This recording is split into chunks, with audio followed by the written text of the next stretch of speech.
Selamat pagi semuanya, saya Birgita Julia Teja dari kelas 10 IPS 2. Ini merupakan tugas dari mata pelajaran Bahasa Indonesia dan guru mata pelajarannya adalah Ibu Agustin Faviana. Dalam video pembelajaran ini bersihkan mengenai hal-hal yang dapat kita teladani dari seorang tokoh, yaitu Celso Konstantini. Sekarang saya akan memberitahukan informasi secara singkat mengenai seorang tokoh, yaitu Celso Konstantini. Celso Benigno Luigi Konstantini lahir pada 3 April 1876 dan wafat pada 17 Oktober 1958. Celso Konstantini adalah seorang kardinal Katolik Roma Italia yang menjabat sebagai kanselir apostolik dari tahun 1954 sampai kematiannya. Paus 12 mengangkatnya menjadi seorang kardinalat pada tahun 1553. Celso Konstantini juga pada tanggal 4 Januari 1927 mendirikan Kongresi Murid-Murid Tuhan atau CDD yang beroperasi di Taiwan, sementara ia bertindak sebagai utusan ke Tiongkok. Ia meninggal selama periode Sedeva Santai setelah kematian Paus 12 dan dengan demikian meninggal sebelum konklav berikutnya. Kemungkinan penyebab kesuciannya sekarang sedang diselidiki dan harus menerima persetujuan dari Kongresi Penyebab Orang Suci sebagai penyebabnya dapat dimulai dan memberikannya gelar hamba Tuhan. Pada 22 Juli 1921, Celso Konstantini diangkat sebagai uskup tituler Hierapolis di Frigia oleh Paus Benediktus XV. Kemudian ia menerima pentabisan uskup pada tanggal 24 Agustus, berikutnya dari Kardinal Pietro Lafontaine dan Uskup Angelo Bartolomasi dan Luigi Paolini melayani sebagai rekan penabis.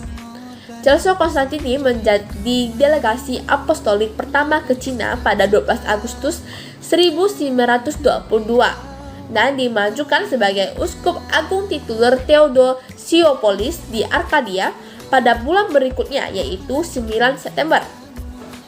Selama berada di Tiongkok, ia mengadakan konferensi uskup pertama di Shanghai pada tahun 1924, membuat konstitusi untuk misi di Tiongkok, membantu pendirian Universitas Katolik Fujian, dan promosi keuskupan 6 Tiongkok, dan melembangkan beberapa seminari besar regional.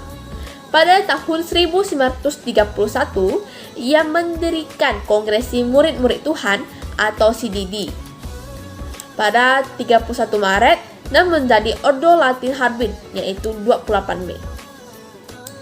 Setelah berangkat dari Tiongkok pada tahun 1933, Celso Konstantini memasuki pelayanan Kuria Romawi dan diangkat sebagai Sekretaris Kongresi Penyebaran Iman pada tanggal 20 Desember tahun 1935.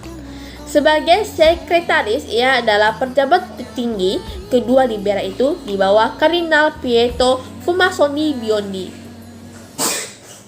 Paus Pius XII mengangkatnya menjadi Kardinal Imam dari Sant'Ignazio e Acciolo di Konsistori 12 Januari 1953. Pada 22 Mei 1954, Kardinal diangkat menjadi konselir apostolik, memilih gelar Kardinalitial San Lorenzo di Damaso pada 9 Juni 1958. Celso Konstantini meninggal di Roma pada usia 82 tahun. Kematiannya terjadi setelah Paus Pius XII, tetapi sebelum konklav pada tahun 1958. Dia dimakamkan di samping saudaranya, yaitu Giovanni yang juga masuk di agama di Jopola asalnya. Apa keunggulan dari Celso Konstantini sehingga layak ditulis dalam biografi? Seperti yang kita ketahui bahwa Celso Konstantini adalah pendiri dari CDD, Congregatio Disciplorum Domini atau Kongregasi Murid-Murid Tuhan.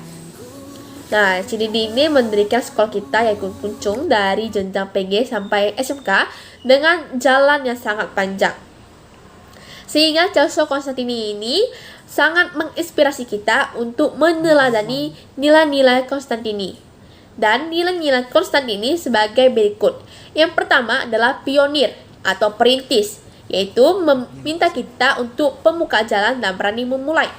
Yang kedua adalah cooperante atau kerjasama, yaitu pergi berdua.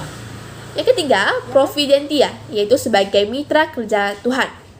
Yang keempat adalah kesederhanaan, yaitu berjalan tanpa uang. Yang kelima, pasifikator atau pengkhotbah kedamaian, yaitu sebagai pewarta damai. Yang keenam adalah pauperibus, yaitu perawat orang-orang sakit. Yang ketujuh adalah sebagai karitas yang selalu memberikan kasih kepada orang-orang di sekitar kita. Yang ke-8 adalah expectatione, yaitu pengharapan namanya tercatat di dalam surga. Yang ke-9 adalah humilitas, yaitu agar kita selalu menjadi orang yang rendah hati. Yang ke-10 adalah jalus animarum, yaitu penyelamatan jiwa-jiwa. Yang ke-11 adalah vivi diorque, yaitu sesuai dengan semboyan sekolah kita, yaitu tetap bersemangat. Yang terakhir adalah indulgentiae, yaitu selalu memberikan pengampunan kepada orang-orang yang ada di sekitar kita. Sehingga itulah menjadi hal-hal yang harus kita. Sekian presentasi dari saya. Mohon maaf jika ada kesalahan kata-kata maupun informasi. Saya ingin mengucapkan terima kasih sebesar-besarnya kepada Ibu Agustini Flaviana karena telah membimbing saya dalam pelajaran bahasa Indonesia selama saya duduk di kelas 10. Jangan lupa untuk menaati protokol kesehatan jika kalian sedang berada di luar rumah. Tetap bersemangat!